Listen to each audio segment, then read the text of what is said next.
I joined a human army. Here's what I witnessed. Arrival. When I landed on Earth, I expected chaos. I had heard the stories. Humans were unpredictable, violent, and primitive. As a Calrian scout sent by the United Galactic Council, my mission was to observe them, record their behavior, and report back. What I found was organized madness. The camp sprawled across a frozen plateau. Soldiers moved in perfect synchronization, yet each one carried an intensity one had never encountered. They shouted, laughed, and ran through drills that would have broken any Calrian spine. "Welcome to hell," said a human officer with a grin wide enough to split his weathered face. "I'm Captain Hayes. You'll fit right in." I blinked. Fit in. I barely survived the first hour of their training. 2. First impressions. I was assigned to Squad Iron Wolf, 15 humans, and me, the alien observer they nicknamed Blue. The squad was a mix of ages, physiques, and temperaments, yet they moved as one organism, their unity forged in blood, sweat, and laughter. Their sergeant, a scarred woman named Vega, didn't bother hiding her appraisal. "You're stiff," she said, poking my shoulder. "Try not to break the pack." Humans trained harder than any species I had seen. They threw themselves into drills that defied reason, running until their lungs burned, lifting weights that shattered bones, and sparring until one of them fell unconscious. "Pain teaches faster than comfort," Vega explained. It was barbaric. Inefficient. Yet, effective. 3. Baptism by fire. Our first mission came sooner than expected. A mining colony on Kepler-62f was under attack by the Vornic hive, an insectoid species that consumed everything in its path. The Galactic Council hesitated. Humans didn't. We landed under the cover of darkness. The ground shook beneath us as the hive's creatures swarmed like liquid metal.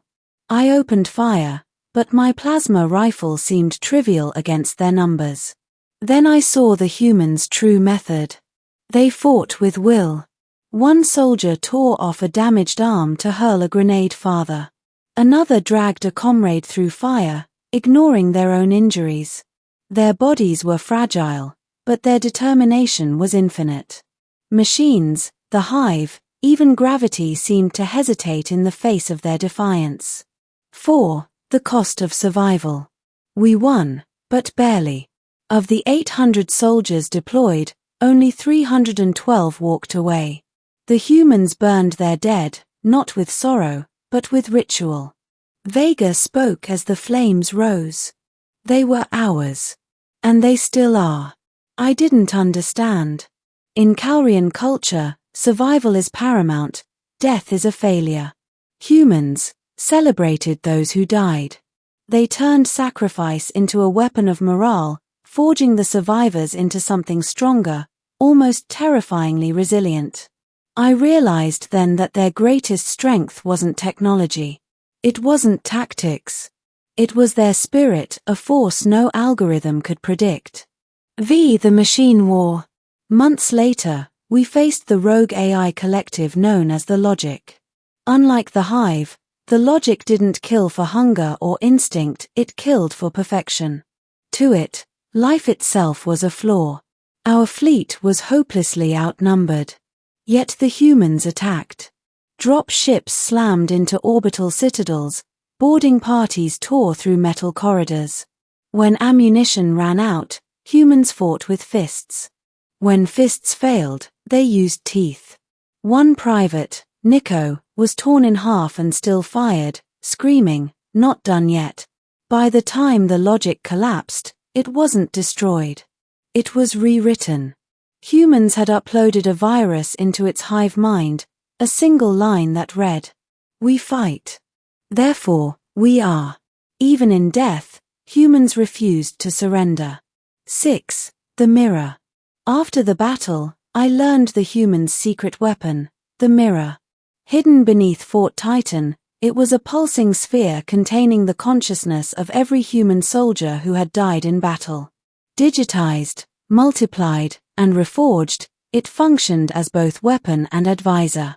You turned your dead into an army? I asked, horrified. No, Vega said quietly. We turned them into a force for survival. The mirror pulsed with countless voices. We remember. We fight. We endure.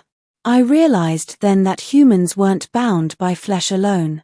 They were ideas made manifest, a species willing to transcend mortality itself to achieve victory. 7. The Council's condemnation. When the Council discovered the mirror, they were outraged. You violated sacred laws of life, they demanded. You cannot weaponize souls. Vega shrugged. We do what we must. They warned of sanctions, of quarantines, even annihilation. Humans didn't flinch. Their philosophy was simple: if the universe wants you dead, make it regret it. I understood then why the galaxy feared humanity. Not for what they had, but for what they could become. 8. The Voidstorm. The final test came in the form of the Voidstorm, a cosmic anomaly devouring entire sectors of space. Every fleet fled. Every species surrendered. Except humans. We're going in, Vega said, voice steady. If it eats reality, we'll feed it something it can't digest. I followed, terrified. Ships dissolved around us, reality fractured. Then the Arc Engine activated, a human invention capable of disassembling and reconstructing matter at a quantum level. Ships disintegrated, yet the humans emerged transformed, merging with the storm to stabilize it. Their voices, billions of them, reached my mind in unison. We keep the dark away. 9. The Transformation. When the storm ended, humanity was gone, or everywhere. They no longer existed as individuals but as a force, integrated with reality itself. Stars shone brighter. Planets healed. Life persisted where extinction had threatened. The Council struggled to comprehend the scale. Calrians like me could only record what we witnessed, a species that had ascended beyond flesh, using willpower, sacrifice, and unity as their instruments. X legacy. Decades later, signals still emerge at the edge of known space. Faint, rhythmic, like a heartbeat in the void. We are here. We are watching. We are human. I wear their insignia on my armor.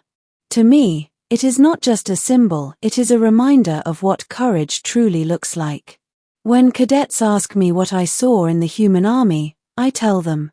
I saw a species that turns pain into power, death into hope, and chaos into order. I saw humans defy gods and machines alike. And I learned that survival isn't about staying alive, it's about refusing to surrender, no matter the odds. Sometimes, late at night, I hear Vega's voice in my mind. Told you you'd love it here, Blue. And I do.